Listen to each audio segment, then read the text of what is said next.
લક્ષ્ય ન્યૂઝ, એક નજર, એક લક્ષ્ય.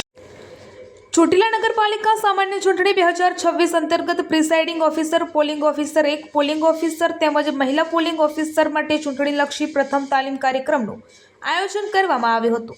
જે પ્રથમ તાલીમ કાર્યક્રમ દરમિયાન ચૂંટણી અધિકારી અને નાયબ કલેક્ટર ચોટીલા એસટી મકવાણા નાઓએ હાજર રહી અધિકારીઓ અને કર્મચારીઓને ચૂંટણી પ્રક્રિયા નિષ્પક્ષ, પારદર્શક અને સુવ્યવસ્થિત રીતે પૂર્ણ થાય તે માટે જરૂરી ચૂંટણી સંબંધિત તમામ પ્રક્રિયાઓ અંગે વિગતવાર માર્ગદર્શન આપ્યું હતું. તેમણે તમામ મતદાન પ્રક્રિયા, ઈવીએમ મશીનના ઉપયોગ, મતદારની ઓળખ પ્રક્રિયા, સીવિંગ પ્રક્રિયા, મતદાન દરમિયાન પાલન કરવાના નિયમો તથા આદર્શ આચાર સંહિતાનું કડક પાલન કરવાની બાબતો અંગે વિસ્તૃત માહિતી આપવામાં આવી હતી. આ ઉપરાંત તાલીમ દરમિયાન મતદાન મથક પર થતી વિવિધ પરિસ્થિતિઓનું સંચાલન કેવી રીતે કરવું તે અંગે માર્ગદર્શન આપવામાં આવ્યું હતું.